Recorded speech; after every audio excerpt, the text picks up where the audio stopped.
Good morning dear students, मैं विवेक मिश्रा और आप सबका लखनऊ माँ अकेडमी में स्वागत करता हूँ। आज हम एक ऐसा विषय लेकर आए हुए हैं, एक ऐसा टॉपिक लेकर आए हुए हैं जहाँ से वनडे एग्ज़ाम से लेकर जितने भी एग्ज़ाम होते हैं उन सभी में यहाँ से एक दो प्रश्न निश्चित रूप से पूछे जाते हैं। साथ ही जितने भी प्रकार के पेपर हैं उन सब की अर्थव्यवस्था संबंधी समझ को भी बढ़ाता है। तो इस टॉपिक को विशेष रूप से समझने का प्रयास करिएगा, क्योंकि यह टॉपिक क्वेश्चन भी देता है और अर्थव्यवस्था विषय की समझ को भी बढ़ाने का प्रयास करता है। टॉपिक आप सबके सामने लिखा हुआ है, प्रोडक्शन सेक्टर्स ऑफ इकोनॉमी, यानी अर्थव्यवस्था के उत्पादन क्षेत्र। अधिकांश विद्यार्थी, अधिकांश स्टूडेंट इस टॉपिक में कहीं ना कहीं गलती करते हैं और अर्थव्यवस्था की समझ को कमज़ोर कर लेते हैं। अगर ये टॉपिक आपका मजबूत हो जाता है तो अर्थव्यवस्था की समझ बिल्कुल मजबूत हो जाएगी। क्या ज़रूरत है कि अर्थव्यवस्था के उत्पादन क्षेत्र को पढ़ा जाए, इन सभी विषयों पर हम चर्चा प्रारंभ करते हैं। तो सबसे पहले हम जानें कि अर्थव्यवस्था के उत्पादन क्षेत्रों को कितने भागों में बांटा जाता है। तो आप सभी जानते हैं कि अर्थव्यवस्था क्या है, इनके संबंध में हमने पहले ही वीडियो में आप लोगों को समझा दिया है। जो लोग भी देर से जुड़ रहे हैं वे सभी पहले वीडियो से ही समझने का प्रयास करेंगे। जब भी किसी प्रकार की समस्या हो तो आप वीडियो को लिंक करके पढ़ें, पहला वीडियो, दूसरा वीडियो, तीसरा वीडियो और ये चौथा वीडियो होगा आप सभी का। तो अर्थव्यवस्था के उत्पादन क्षेत्र को पढ़ने की क्या आवश्यकता है और कैसे प्रश्न बनते हैं, इन पर भी चर्चा करेंगे। आइए हम देखते हैं कि अर्थव्यवस्था को किस तरह पढ़ें। तो पहली बात ये जानें कि अर्थव्यवस्था के उत्पादन क्षेत्रों को, यानी कि प्रोडक्शन सेक्टर्स को, जितने भी प्रोडक्शन करने वाले क्षेत्र हैं उसमें भारतीय या इंडियन और ग्लोबल यानी विश्व दोनों स्तरों पर, दोनों लेवल पर किस प्रकार के सिस्टम बनाए गए हैं इनके अध्ययन करने के। जैसे भारत में उत्पादन क्षेत्रों को 3 भागों में बांटा जाता है और सभी लोग जानते हैं कि भारत के जो प्रोडक्शन क्षेत्र हैं, उत्पादन क्षेत्र हैं, उन्हें 3 भागों में बांटकर पढ़ा जाता है। ये अध्ययन की सुविधा के लिए ही बांटा गया है। ये विशेष रूप से आप लोग जानते रहेंगे। ऐसा कोई तात्पर्य नहीं है कि जिन्हें प्राइमरी में रख दिया गया है उन्हें सेकेंडरी में नहीं रखा जा सकता, या जिन्हें सेकेंडरी में रखा गया है उन्हें टर्सरी में नहीं रखा जा सकता। इस प्रकार के व्यवधान पहले से ही पूर्वाग्रह बना लेने से हम लोगों की समझ कहीं ना कहीं कमज़ोर हो जाती है। तो डियर स्टूडेंट्स, इस बात को ध्यान में रखिए कि जितना भी बंटवारा किया गया है, जितना भी वर्गीकरण किया गया है, यह केवल अध्ययन की सुविधा के लिए है। विशेषताओं के अनुसार, कैरेक्टरिस्टिक्स के अनुसार, अकॉर्डिंग टू कैरेक्टरिस्टिक्स, अलग अलग क्षेत्रों को अलग अलग सीमाओं में बांधते हुए अलग अलग वर्गों में रखा गया है। लेकिन उसके पहले जानें कि विश्व स्तर पर अर्थव्यवस्था को कितने भागों में बांटकर आज के डेट में पढ़ा जाता है, क्योंकि ये अर्थव्यवस्था एक ऐसा सब्जेक्ट मैटर है जहाँ पर हमेशा अपडेट होना चाहिए। तो इस बात को समझते हुए आप सभी जानेंगे कि विश्व के स्तर पर अगर ग्लोबल सिनेरियो में देखा जाए तो अर्थव्यवस्था को आज 5 क्षेत्रों में, 5 सेक्टर्स में बांटकर पढ़ा जाता है। यानी कि ग्लोबल इकोनॉमी या global economic conditions for various countries divided in 5 parts, while in India in 3 parts. यानी कि भारत में यह 3 भागों में बांटा जाता है, 3 क्षेत्रों में बांटा जाता है और दुनिया में यह 5 क्षेत्रों में बांटा जाता है। ऐसा क्यों होता है? बस मानकों का अलगाव है, स्टैंडर्ड का अलगाव है, बाकी किसी प्रकार की समस्या नहीं है। तो आइए हम जानते हैं भारत में ये काम कौन करता है। सबसे पहले उस संस्था के बारे में जानेंगे। और सभी स्टूडेंट जानते होंगे कि उत्पादन क्षेत्रों का बंटवारा करने वाला जो हमारा संगठन है, जो अनेक प्रकार के राष्ट्रीय आय के, बेरोजगारी के यानी कि अनएम्प्लॉयमेंट की, गरीबी यानी कि पॉवर्टी के अनेक प्रकार के जो आंकड़े जारी करता है, वह CSO नाम की संस्था। और CSO आज एक नए रूप में फिर से CSO बन गई है।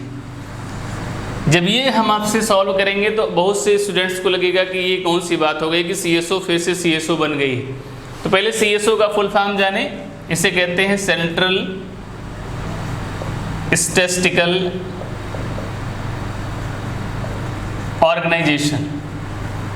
ऑर्गेनाइजेशन,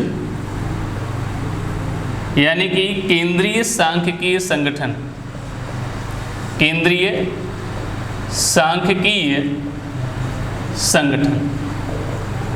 इसकी स्थापना इस्टेब्लिशमेंट देखेंगे तो 1951। पहले इसका हेड ऑफिस कोलकाता, यानी कि आज जो कोलकाता है, पहले जो कलकत्ता हुआ करता था वहाँ पर था, जबकि वर्तमान समय में इसका हेड ऑफिस न्यू दिल्ली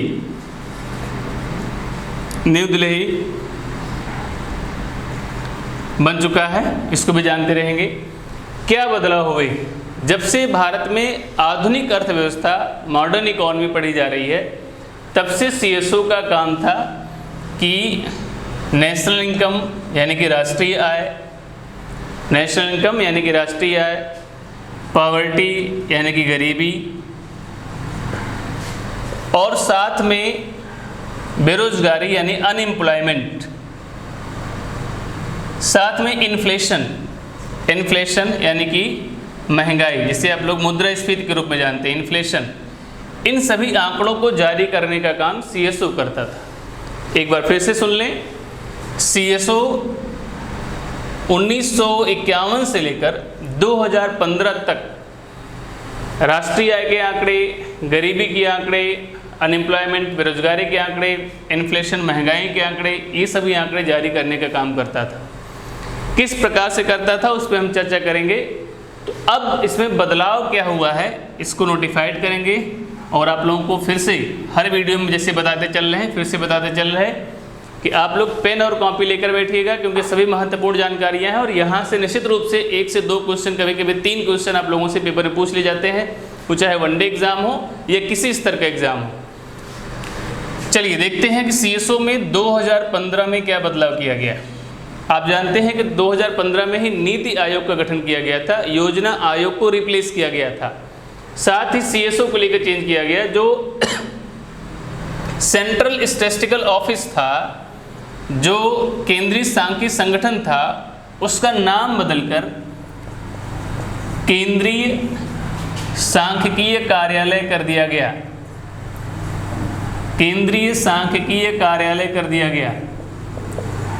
सभी लोग समझने का प्रयास करेंगे। जो सीएसओ 1951 से लेकर 2015 तक कार्य करते हुए दिखाई पड़ता है, 1951 से 1951 से लेकर 2015 तक कार्य करता है, वो सीएसओ केंद्रीय सांख्यिकी संगठन कहलाता है। और आज जो सीएसओ 2015 के बाद काम कर रहा है वह भी सीएसओ कहलाता है, लेकिन केंद्रीय सांख्यिकी कार्यालय यानी कि सेंट्रल स्टैटिस्टिकल ऑफिस के नाम से जाना जाता है। क्या बदलाव हुए? तो बदलाव ये हुआ कि सीएसओ के साथ जो हमारा एक संगठन एनएसएसओ यानी कि नेशनल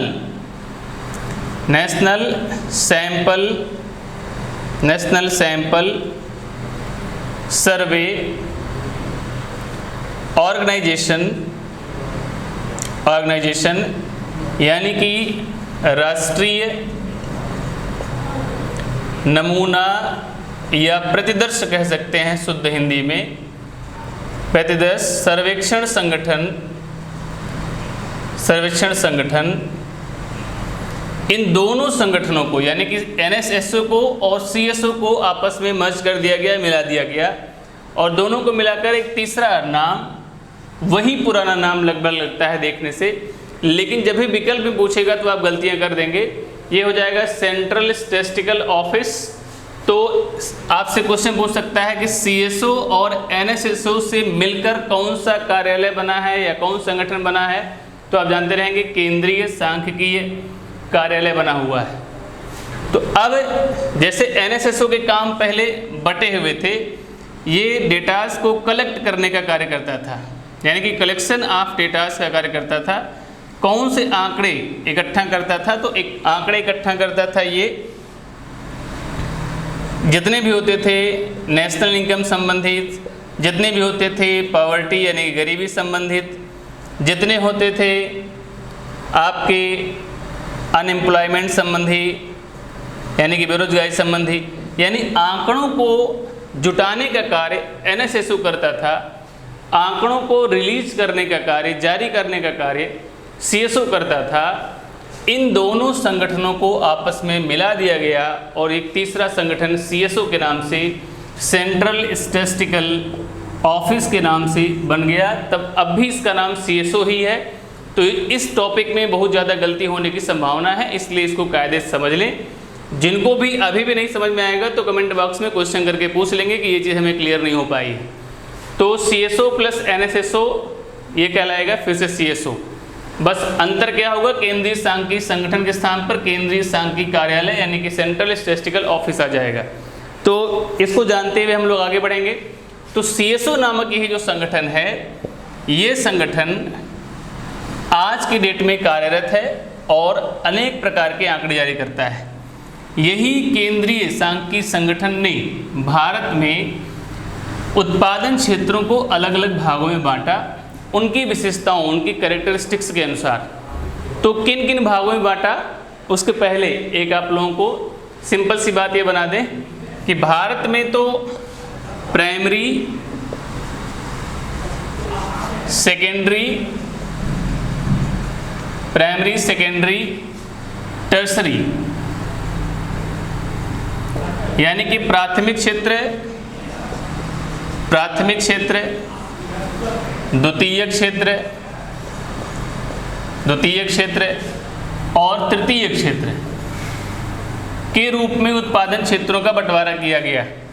ध्यान से वीडियो को देखते रहिएगा। ये वीडियो इतना इम्पोर्टेंट है कि यहाँ से आपकी बेसिक समझ, जो लोग आजकल मीडिया में अनेक प्रकार के फर्जी डॉक्यूमेंट्स और अनेक प्रकार के जो है गलत खबरों का प्रकाशन करने में सहयोग कर रहे हैं अपने अपने पॉलिटिकल एजेंडे के अनुसार, उनसे यहाँ से अनेक जानकारियाँ मिलेंगी, चाहे इकोनॉमिकल ग्रोथ का हो, चाहे इकोनॉमिकल डेवलपमेंट का हो। आपको भी ये बात पता लग जाएगी किस प्रकार से इकोनॉमिकल ग्रोथ और इकोनॉमिकल डेवलपमेंट को निकाला जाता है। बड़ी साधारण सी बातें होती हैं पर हमारे दिमाग में नहीं आती हैं। तो ये तो CSO ने बंटवारा किया है हमारे यहाँ कैरेक्टर के अनुसार। आप पढ़ते हैं और ये टॉपिक आपको भूल जाता है। ना भूले इसलिए कौन से कार्य किए जाएं। तो सबसे पहले एक सिंपल सी जानकारी आपको देना चाहेंगे कि ग्लोबल इकोनॉमी में कौन से कंसेप्ट चलते हैं।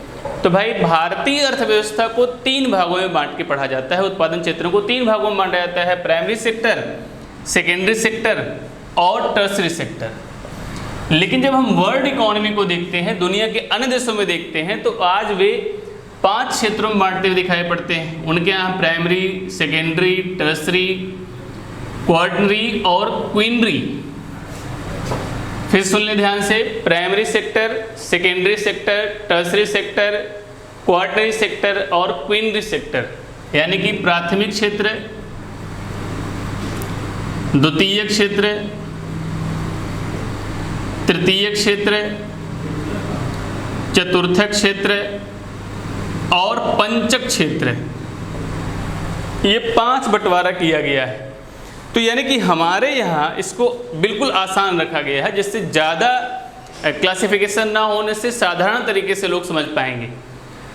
उनके यहाँ भी लगभग वही बेस रखा गया है, लेकिन उनके पास प्राथमिक और द्वितीयक वस्तुओं में, जैसे हमारे यहाँ जो प्राइमरी में ही शामिल हो जाती हैं, उन सभी को उन लोगों ने 2 भागों में बांट दिया है। एकदम साधारण रूप से समझने के लिए समझिए कि प्राइमरी सेक्टर के उन्होंने 2 भाग कर दिए हैं।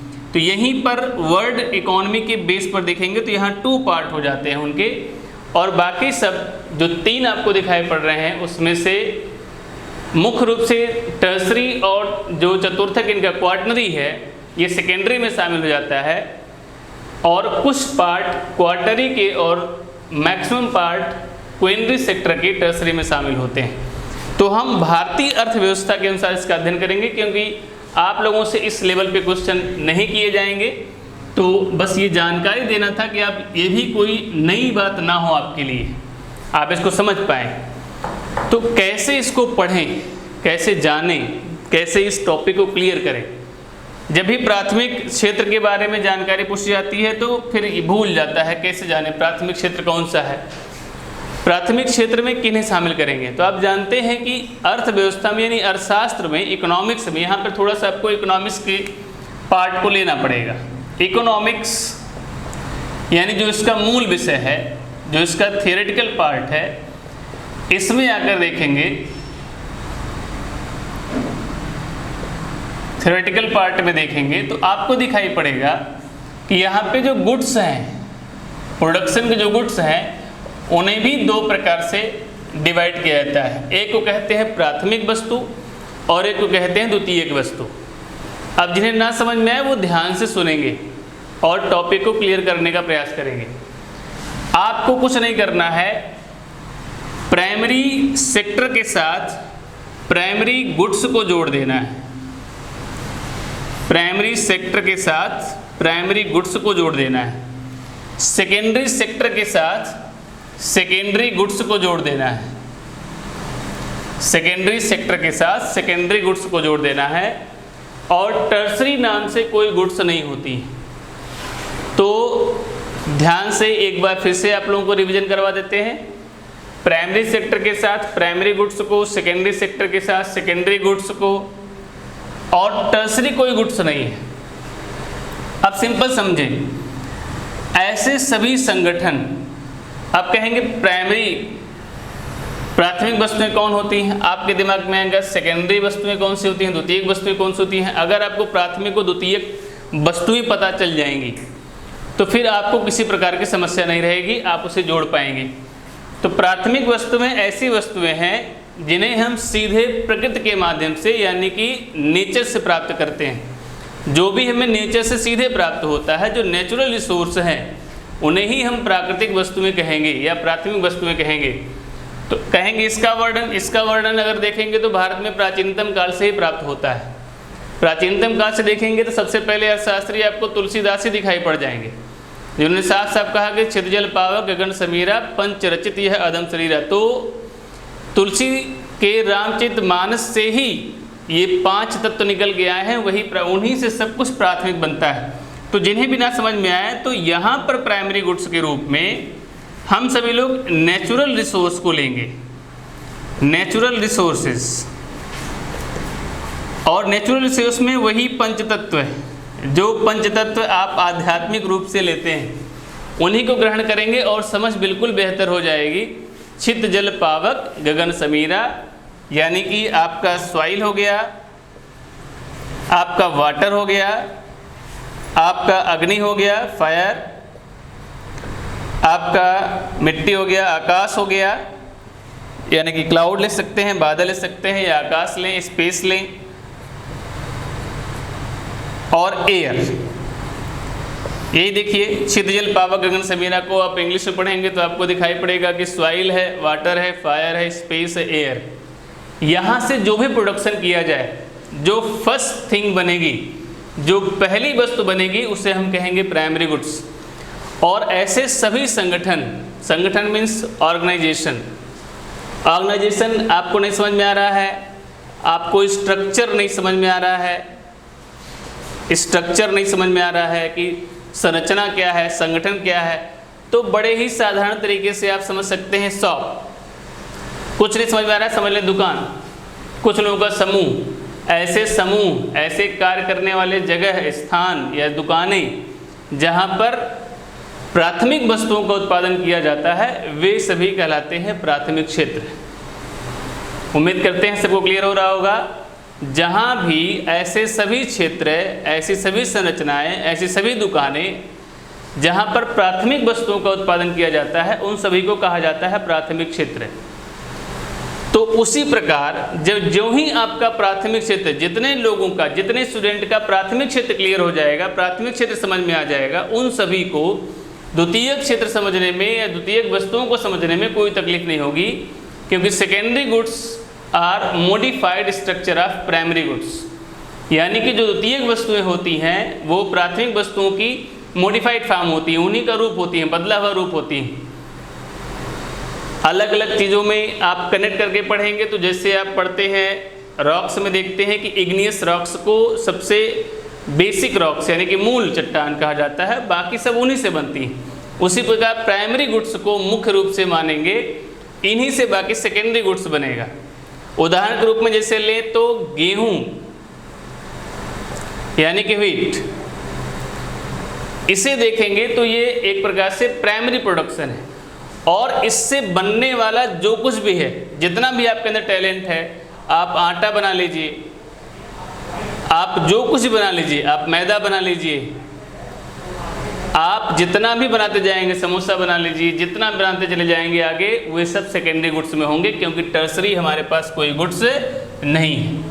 तो प्राइमरी गुड्स वो है जिसे हम सॉइल से प्राप्त करते हैं, सॉइल से यानी कि प्रोडक्शन करते हैं यानी कि एग्रीकल्चर के एरिया, वाटर से प्राप्त करते हैं यानी कि जल से कोई प्रोडक्शन प्राप्त करते हैं, फायर अग्नि से कोई प्रोडक्शन प्राप्त करते हैं, स्पेस आकाश से कोई प्रोडक्शन प्राप्त करते हैं, एयर वायु से कोई प्रोडक्शन प्राप्त करते हैं।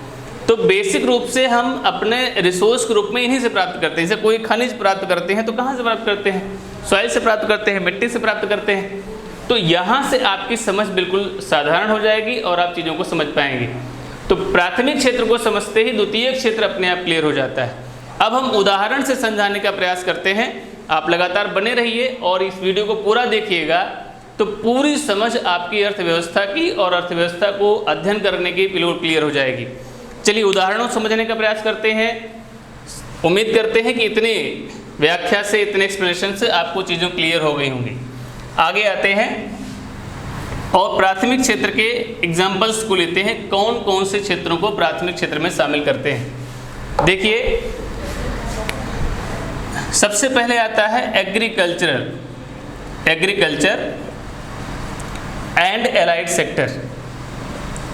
एग्रीकल्चर एंड एलाइड सेक्टर यानी कि कृषि एवं संबद्ध क्षेत्र। सबसे पहला कृषि एवं संबद्ध क्षेत्र। दूसरा आता है एनिमल हस्बेंड्री यानी कि पशुपालन। अब जितने प्रकार के पालन होंगे, पशुपालन, कुक्कुट पालन, मुर्गा पालन, मुर्गी पालन, जितने प्रकार के पालन होंगे वे सभी से में आ जाएंगे। आपको उसके लिए टेंशन लेने की ज़रूरत नहीं है। अब वो चाहे फिशरीज़ का हो, चाहे फॉरेस्ट्री का हो, ऐसे ही लिखा जाता है मत्स्यन के बारे में। मत्स्यन के बाद पशुपालन हो गया, फिशरीज़ का भी आता है, फिशरीज़ को भी जानेंगे, ठीक है। फिशरीज़ के बाद आपका वन संबंधी उत्पादन यानी कि जिन्हें कहा जाता है वानिकी, फॉरेस्ट्री। तो आपको यहीं से तमाम चीज़ें क्लियर हो रही होंगी। और साथ में जो भी आपके पास माइनिंग के कार्य हैं, माइनिंग पे के साथ एक और टर्म जुड़ता है एक्सकेवेशन। इन्हें हिंदी में कहते हैं खनन एवं उत्खनन। खनन एवं उत्खनन। तो आप देख रहे हैं कि ये पूरे के पूरे जितने एग्जाम्पल आपके सामने पेश किए गए हैं ये सभी प्राथमिक यानी कि नेचुरल रिसोर्स से ही कहीं न कहीं प्रोड्यूस होकर आ रहे हैं। इनमें प्राकृतिक संसाधनों के उपयोग से ही इन्हें प्राप्त किया जा रहा है। खेती करेंगे तो मिट्टी से प्राप्त होगा। एनिमल हस्बेंड्री तो एनिमल जितने हैं वो तो सब प्राकृतिक हैं, मानवों के द्वारा उनका विकास नहीं होता है, उनमें परिवर्तन होता है, उनका नया नया फार्म प्राप्त किया गया है। आप कहेंगे नहीं जो है हाइब्रिड करके जो है हमने अलग अलग प्रकार की बकरी भेड़ प्राप्त की है, तो ये सब जो प्राप्त किया हुआ है ये हमने उनमें साइंटिफिक तरीकों को इस्तेमाल करके उन्हें जन्म नहीं दिया है, बल्कि उनका स्ट्रक्चरल चेंज किया है, उनमें रूप परिवर्तन किया है, उनमें और चीज़ों को बढ़ाया है, टेक्नोलॉजी को बढ़ाया है, एक हिसाब से समझिए। तो ये सभी आपके प्राथमिक क्षेत्र हैं। सेकेंडरी सेक्टर पढ़ना बिल्कुल आसान होता है क्योंकि इसमें दो ही गतिविधियों को शामिल किया गया है CSO के द्वारा, और वो है निर्माण यानी कि कंस्ट्रक्शन और दूसरा है विनिर्माण यानी कि मैन्युफैक्चरिंग।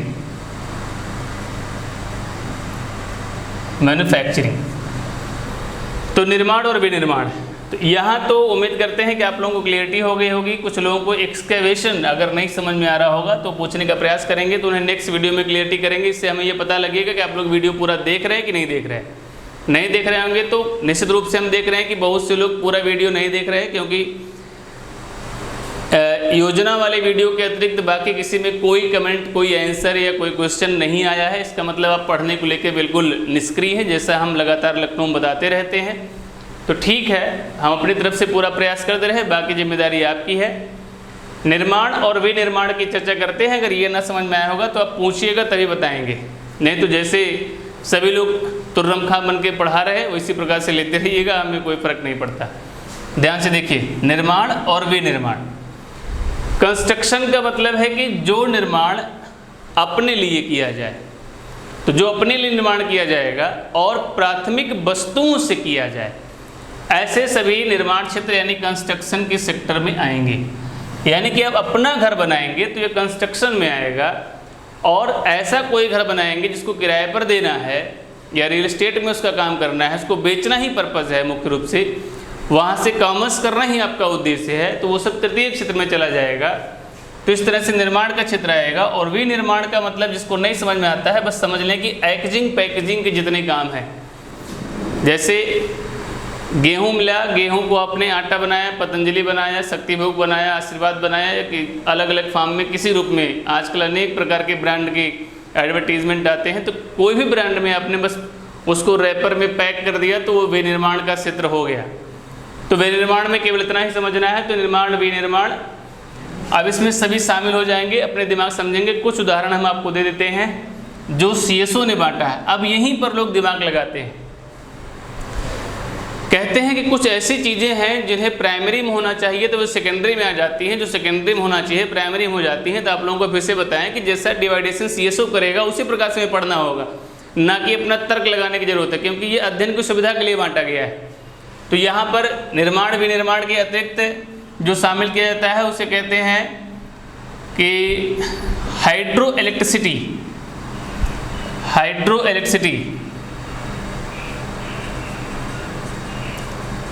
इलेक्ट्रिसिटी, और साथ में गैसों की सप्लाई, गैसियस सप्लाई, इन सबको भी मुख्य रूप से द्वितीय क्षेत्र में शामिल किया गया है। तो उम्मीद करते हैं कि ये दो सेक्टर आपके बिल्कुल क्लियर हो गए होंगे।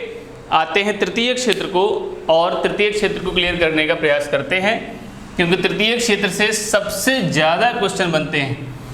कमेंट में आप लोग अगर आप लोगों से कुछ उम्मीद करें तो शायद आप लोग कुछ बातें बता सकते हैं। जैसे आज की डेट में जब कोरोना पूरी दुनिया पर हावी है, तो आप लोग बताने का प्रयास करेंगे कि प्राथमिक क्षेत्र ज़्यादा काम कर रहा है इस समय, द्वितीय क्षेत्र ज़्यादा काम कर रहा है, या तृतीय क्षेत्र ज़्यादा काम कर रहा है। आज कोरोना के संकट में पूरे विश्व को किस सेक्टर के डेवलपमेंट का दिमाग में सूझ रहा है कि किस क्षेत्र का विकास करें? प्राथमिक क्षेत्र का दिख रहा है, द्वितीय का दिख रहा है, तृतीय का? इसको निश्चित रूप से आप लोग बताने का प्रयास करिएगा कमेंट में। देखते हैं कितने लोग बता पाते हैं कि आज दुनिया किस क्षेत्र को चाह रही कि ये क्षेत्र बिल्कुल मजबूत रहे, चाहे कितनी महामारी आए कोई संकट नहीं आएगा। आइए देखते हैं तृतीय क्षेत्र क्या है। तो तृतीय क्षेत्र को भारत में सेवाओं का क्षेत्र कहा जाता है, यानी कि सेक्टर ऑफ सर्विसेज कहा जाता है। क्यों कहा जाता है? क्योंकि यहाँ पर वस्तुओं के उत्पादन को शामिल नहीं किया जाता है। तो वस्तुएं कौन कौन सी हैं, गुड्स कौन कौन से हैं? तो गुड्स आपके थे कौन कौन? प्राइमरी और सेकेंडरी। देखिए गुड्स, इकोनॉमिक्स में गुड्स अनेक प्रकार की आती हैं, उन सब की चर्चा हम करेंगे, लेकिन यहाँ पर केवल प्राइमरी और सेकेंडरी गुड्स की चर्चा आपको समझनी है। तो क्योंकि वस्तुओं का उत्पादन तृतीय क्षेत्र में शामिल नहीं किया जाता है, the production of goods are not included with the tertiary sector, so that it is called sector of services. इसलिए सेवाओं का क्षेत्र कहलाता है, इसको जानते रहिएगा। क्योंकि यहाँ पर वस्तुओं के उत्पादन को शामिल नहीं किया जाता है, इसलिए ये सेवा का क्षेत्र है। सेवा का क्षेत्र है, वस्तुओं का उत्पादन नहीं किया जाता है, इसीलिए इसे अदृश्य क्षेत्र भी कहते हैं।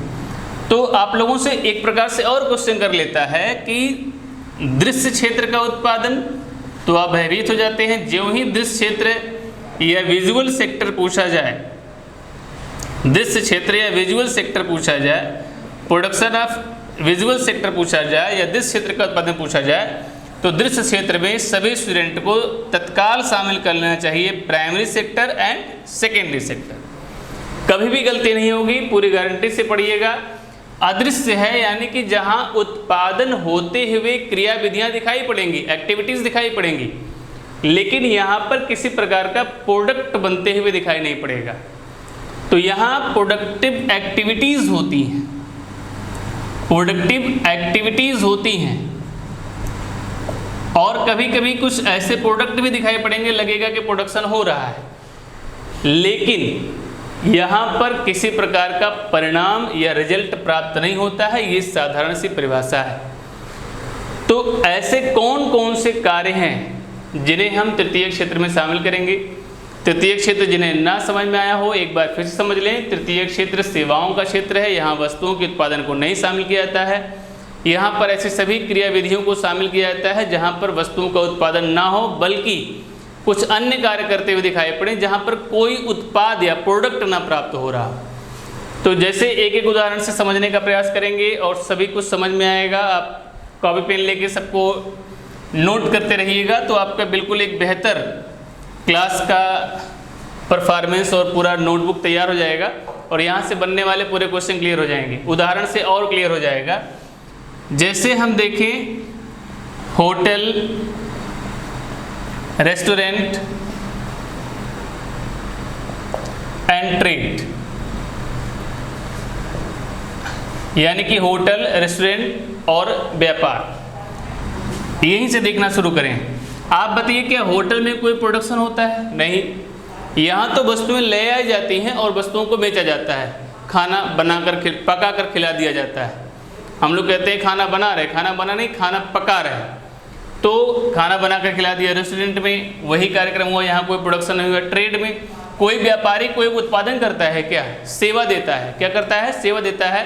वो ये तो हमारे पास तक पहुँचा देगा, किसानों से खरीद कर ले आएगा, इधर उधर से वस्तुओं को जुटाएगा और उनकी सर्विस देता है हमें। तो चाहे व्यापार हो, चाहे रेस्टोरेंट हो, चाहे होटल हो।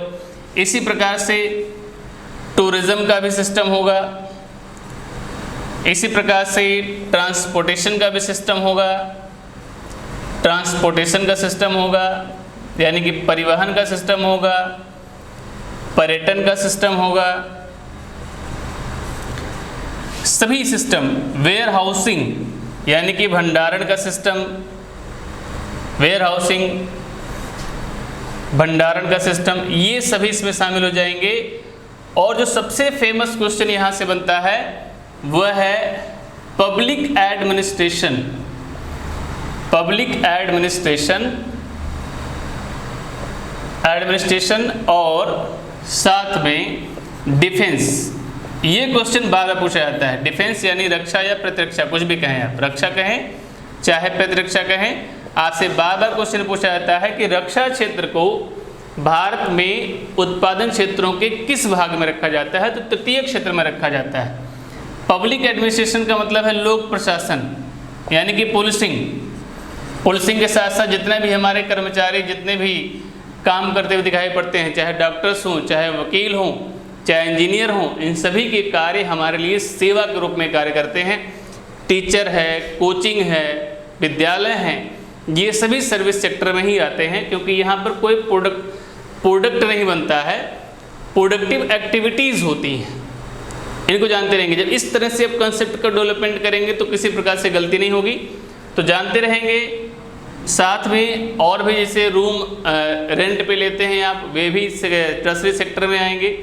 तो इस तरह से प्राथमिक, द्वितीयक और तृतीयक क्षेत्र में पूरे भारतीय अर्थव्यवस्था को बांटकर इसको अध्ययन किया जाता है। अब कहेंगे कि इस टॉपिक का महत्व क्या है, क्या इसको पढ़कर प्राप्त होगा। पहले तो सीधे आपको प्रश्न मिल जाएगा, सीधे एक एक एग्जाम्पल उठा के प्रश्न कर लेता है। आप देखिएगा कि कौन सा व्यवसाय किस क्षेत्र में शामिल किया जाता है। पहला तो ये प्रश्न पूछ लेता है। साथ ही दूसरा जो तरीका है वह पूछ लेता है कि भारत में कौन सा क्षेत्र है, यानी कि प्राथमिक क्षेत्र, द्वितीय क्षेत्र, तृतीय क्षेत्र, कौन सा क्षेत्र जीडीपी में सबसे ज़्यादा भागीदारी देता है। तो अभी 2020 में भी देखेंगे तब भी वही रहेगा, कोई फर्क नहीं, अंतर तो दिखाई पड़ेगा। लेकिन 19 तक अगर देखना चाहेंगे आप तो भारत में सेवा क्षेत्र सबसे ज़्यादा रोजगार देता है और सबसे ज़्यादा जीडीपी में भागीदारी देता है। प्राइमरी क्षेत्र केवल 14 से 15% के आसपास भागीदारी देता है और दूसरे नंबर पर सेकेंडरी सेक्टर होता है। तो सबसे ज़्यादा भागीदारी भारत में सेवा क्षेत्र की है। तो जब भी आपको इकोनॉमिक ग्रोथ, किसी देश का इकोनॉमिक ग्रोथ जानना होगा, यानी कि आर्थिक वृद्धि जाननी होगी, इस पर भी हम आपको टॉपिक देंगे, economic growth and economic development. Economy के रिव्यू में जो होगा उसको हम समझाने का प्रयास करेंगे। जब भी आपको किसी देश का इकोनॉमिक ग्रोथ ज्ञात करना हो, यानी कि आर्थिक वृद्धि ज्ञात करनी हो, तो अगर ये टॉपिक आपका क्लियर रहेगा तो आपके दिमाग में बिल्कुल क्लियर रूप में समझ में आ जाएगा। कैसे? ध्यान से देखिए, जब भी किसी देश का निकालना हो तो तीनों क्षेत्रों के जितने भी प्रोडक्शन हैं, जैसे मान लिया कि इनके पास 2 लाख करोड़ के बराबर उत्पादन हुआ, इनके पास 10 लाख करोड़ के बराबर उत्पादन हुआ, और इनके पास 25 लाख करोड़ के बराबर उत्पादन हुआ। अब इतने उत्पादन को, इतने प्रोडक्शन को तीनों को जोड़ दिया जाएगा और जोड़ के आपको ये मिल जाएगा कि कुल जो प्रोडक्शन हुआ देश में वो 37 लाख करोड़ का हुआ। अब पिछले जीडीपी से तुलना कर लेंगे। अगर पिछले जीडीपी 31 लाख करोड़ की थी, 31 लाख करोड़ की थी और इस बार 37 लाख करोड़ का प्रोडक्शन हुआ है, तो निश्चित रूप से जान लेंगे कि आपका जो इकोनॉमिकल ग्रोथ हुआ है वो प्लस में हुआ है। माइनस होने का मतलब है कि 31 से घट जाए, और जीरो होने का मतलब है कि पिछली बार भी 31 था और इस बार भी 31 बना रहे। पिछली बार भी 31 था और इस बार भी 31 बना रहे। तो 0% ग्रोथ का मतलब होता है कि जितना था उससे हमने कोई वृद्धि प्राप्त नहीं की। तो अभी जो आपको मार्च के बाद का जीडीपी का ग्रोथ रेट 0 दिखाई पड़ेगा या माइनस में दिखाई पड़ेगा, तो बहुत ज़्यादा टेंशन करने की जरूरत नहीं है। ये सब आंकड़ों का खेल है और उम्मीद करते हैं कि आप लोगों को ये चीज़ क्लियर समझ में आई होगी। पूरा जितना सेक्शन है ये पूरा समझ में आ गया होगा। अगर किसी प्रकार का कोई डाउट होगा तो आप इसको आंसर कर सकते हैं, पूछ सकते हैं। लगातार अर्थव्यवस्था का अपडेट पाने के लिए बने रहिए माँ अकेडमी लखनऊ के साथ, और एक विस्तृत जानकारी अच्छे कंटेंट के साथ लगातार पढ़ते रहिए। Thank you.